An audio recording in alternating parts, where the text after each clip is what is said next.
Hello, I'm Jason. This is Natal's Historic Firearms' first ever viewing of anything.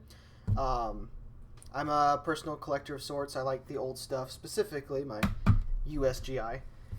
So I thought about kind of maybe doing my own little video thing, kind of like Hickok 45 or something like that. But I'm going to try and do it a little bit differently, because I know when I look for things online, sometimes it's a little difficult to find the information I'm looking for. So what we have here is a US M1 Carbine. 15 rounds, right here, of 30 carbine ammunition, semi-automatic. This one is made from Rockola. It's kind of hard to see, but the information is there. You got the Rockola here for the recoil lug, and you have Rockola underneath the rear sight. Now, this is one of 10 of the manufacturers of these rifles. This is actually the hardest to find.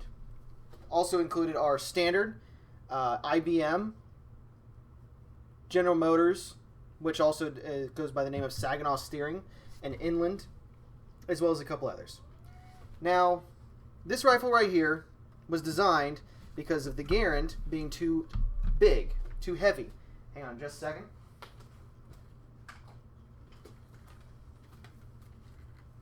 Case in point. You got a 10-pound rifle next to, I believe it's a 5 or 6-pound rifle. It's extremely light compared to the Garand. And the Garand has a massive recoil. Now, in the Pacific Theater, they didn't need this big honking piece of wood metal because the round was just so strong, it went way, or it was just more than they needed. So they came out with the 30 carbine. Wonderful little light recoil rifle. It was kind of a cross between a pistol and a rifle, as you can see with this round right here.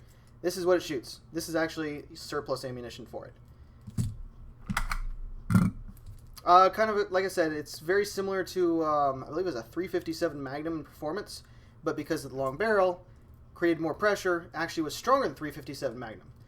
And it was, like I said, a great cross between the Colt 45, or correction, 1911 45, and then the Garand. Had much longer range than a 1911, so the back troops, the armor, the artillery, anything else, they didn't need a Garand, so they got this guy. And then you had the 1911 for the backup. So, onto the meat and potatoes of the rifle. To actually operate this thing, you have your safety switch right here. You have your action, magazine well, magazine release, and of course the all-important trigger. Now to operate it, like I said, this is a bandolier, a charger, as well as a spoon. What you do is you take that, bam. Now what happens if you don't have one of those little fancy guys? Well, you can just take one, and you slide it right on top, push it back. A lot of people hit on the back there, and that's how it works. So you hit it on the back just to make sure that anything isn't pointing too far forward like that. That could cause issues trying to get it inside the firearm. It could cause jams if it's too far forward and catching on the magazine itself. So what you do is take it up here. Cool. Make sure you slap it on in. Now I'm not going to charge a loaded weapon in my house because that's just silly.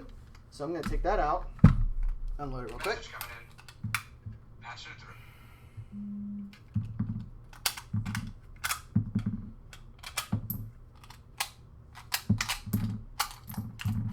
Cool.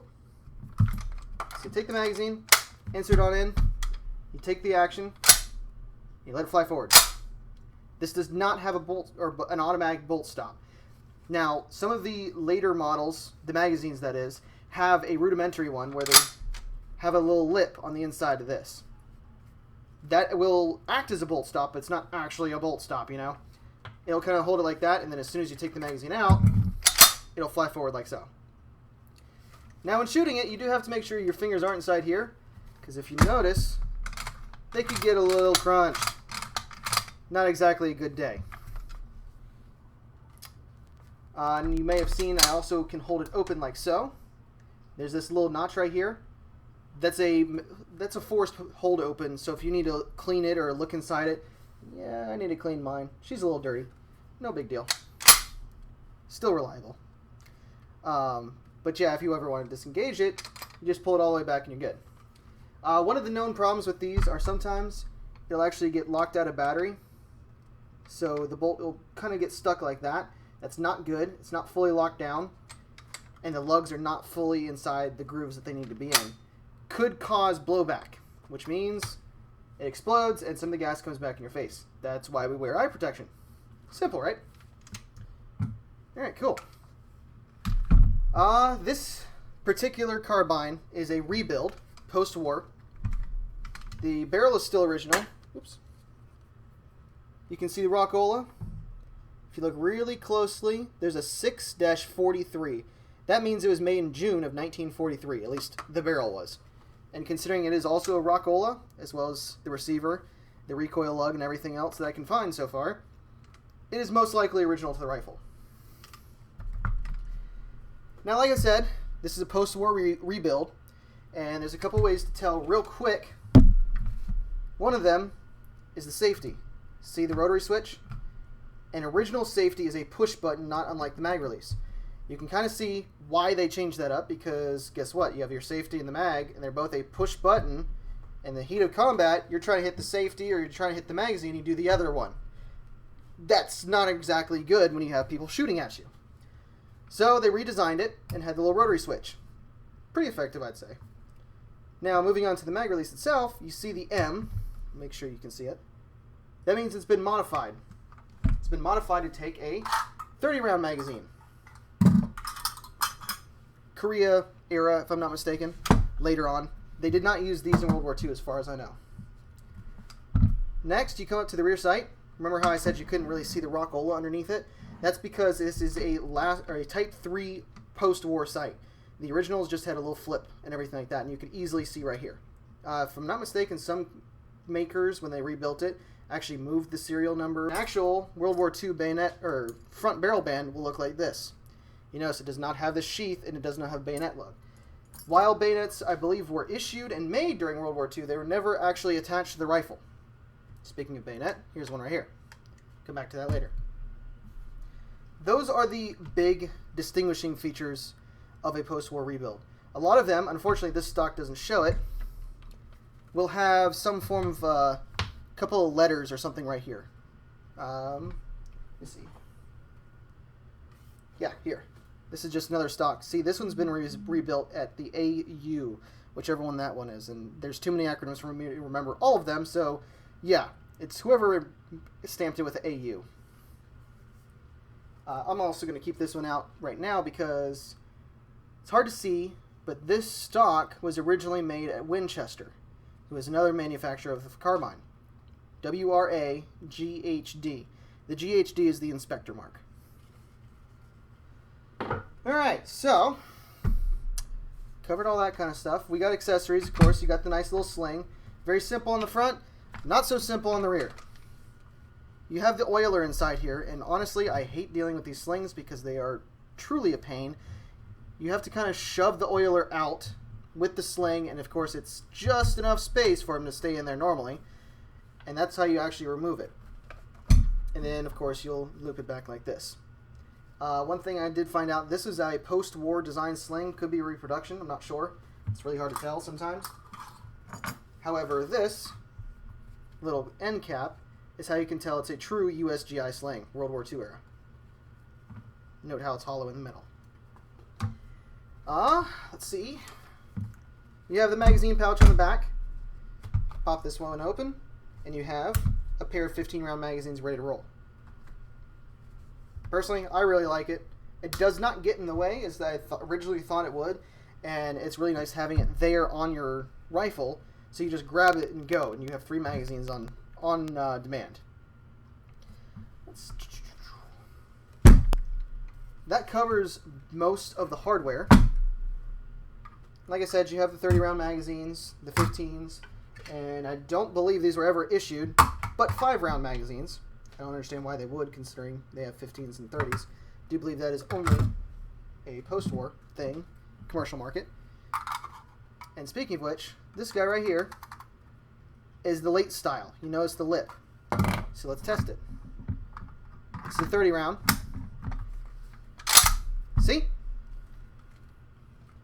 It's a rudimentary bolt stop. And I just pulled out the magazine right there. So yeah. As I said, we have bayonets for this rifle. Right here. 2 different styles I have right in front of me. This one's a little bit rougher, but it also has the plastic handles. And if that should be later. And then you have the more wooden and leather-wrapped grips for the World War II era. They are attached to the rifle. Through here, you'll see the bayonet lug.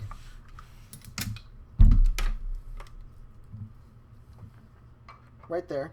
And you'll get the loop on the barrel. There you go. You're ready to charge. Now to remove, you got the little clasp right there. Just pull it right out. And this right here is a US M8A1 sheath. As you can see here, PWH for inspector marks. A couple of random numbers on there. And this would go on your web belt right here. Cool.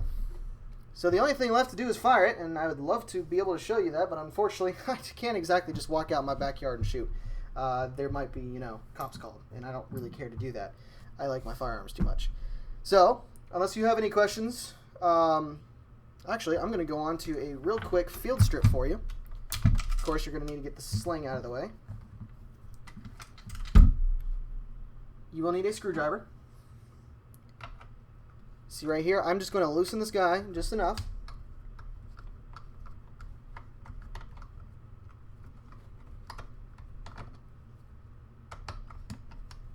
Cool. You don't need to take it all the way out. Once you get all this right here, this apparatus, maybe I'm not quite loose enough. There we go. That should be enough. So you push that in. Maybe. Stop fighting me. There we go.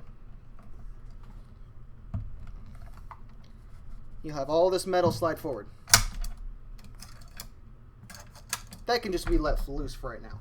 You have the fore end. Take that out. And here we have what makes the rifle a rifle. So you got the recoil spring right here. You'll see that compresses. This one I already have replaced because it was just a little weak, so I wanted to make sure it didn't, fail on me. So I went ahead and replaced that one. The other carbine I have is going to need a couple more replacement springs just because its hammer it should strike a little bit harder than it does. Let's see. And the cool thing about the carbine is you're going to find random markings just all throughout the rifle. Because even though you had the 10 primary makers of the rifle, they didn't all make 100% of the rifle. So you had, say, Winchester made the receiver and the stocks, and that was it. By the way, let me tell you what I'm doing here. To remove the firing group, you can push the pin forward. Just make sure. You notice it's got a little head on it. You can just slide it right on out. There it is. There's your hammer. There's your hammer spring, trigger, safety, magazine release. And here, you have the chamber. You have the bolt. Push that back. This guy comes out like so. Be careful not to launch it. I had my hand caught it. It's okay. I'll heal before I get married.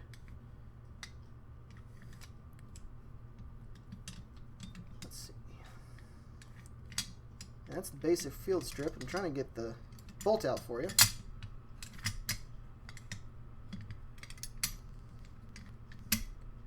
There's part one. Come on now.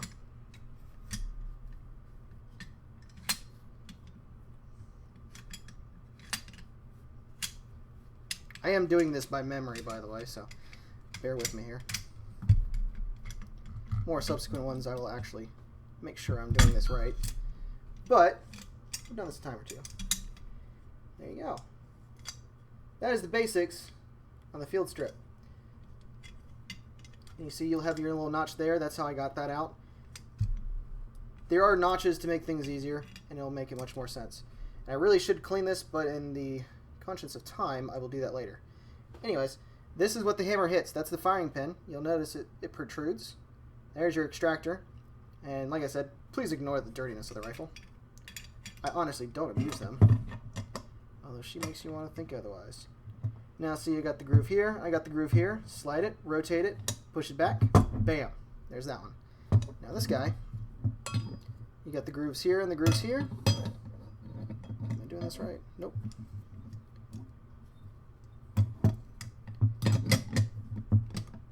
There's that. So that one's on there. There's a groove there. You can see the little hook. So I push that in. Oops. I need to get the bolt in there. That might help. There we go. Everything's all locked up nice and tight. So we take this bad boy, and there's a little hole in the side. You feed it on in. Get the pin. Bam. There you go. Just like it's supposed to. Now you take this guy. Remember, you got the grooves here and the grooves back here. Slide it in. The head should be by the charging handle. You'll notice there's a small little lip here. So you go ahead and slide that on in there. You're good. Now, everything's back to, the metal-wise, is back to where it should be. So go ahead and take it on. There we go. Also, so you notice, the recoil lug does have a little lip. So make sure you go ahead and add an angle. Otherwise, it may not go in properly. Take this guy. Then again, another lip. Slide it in there. Slide this one back.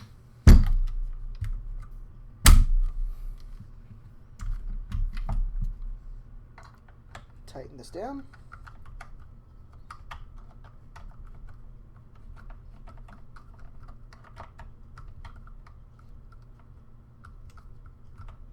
You want it nice and tight so it doesn't work itself loose. And this actually does help maintain the integrity and the accuracy of the rifle. While it really isn't great past 100 yards, you want to at least be able to shoot that. There is the M1 Carbine. Another thing too, a lot of people give it crap because, you know, it's a weak rifle. Well, yes, it was not designed as a full-up battle rifle, which is what the government intended for it in the Korea. So no, if you put it on a mainline battle against a Garand or even an AR-15, it's probably not going to do as strong. Definitely won't do as strong as a Garand. But what its design is a cross between a handgun and a rifle. And that's where it shines. It does an outstanding job for back-end troops or people that are, you know, in the Pacific Theater. It did excellent for them. And that's its goal in life. One thing I forgot to say is you always want to check and make sure everything works after you reassemble. So that's good. And always, always, always make sure you're empty before you pull the trigger. So let's see. Safety off. Cool. Safety back on. Everything's good to go. Well, I hope any questions that you've had before on the rifle have been cleared up, or if you're looking to acquire one yourself, I do highly recommend this carbine. This is an outstanding rifle. Again, remember what you're shooting for. Don't expect to go and give snipers a run for their money. This rifle actually was given to me by my girlfriend while I was deployed. So, yeah, it was my first, well, it was my favorite carbine, I should say. It was not the first, but outstanding little rifle. There have been reproductions made, auto ordnance and inland. Auto ordnance, from what I understand, is kind of a toss-up. Sometimes you get one that's not very good, but inland I haven't heard anything horrible about, but there has been some rumors of the parts wearing out quickly and being replaced by USGI parts, because USGI cannot be beaten. I mean, they had 10 major companies making these rifles with countless subcontractors making smaller rifles, and every single part is interchangeable. Like, I can take any carbine part from anywhere and slap it on this rifle and be good to go. No problem at all. So yeah, that is the M1 Carbine, and this is Natal's Historic Firearm Foundation, signing off.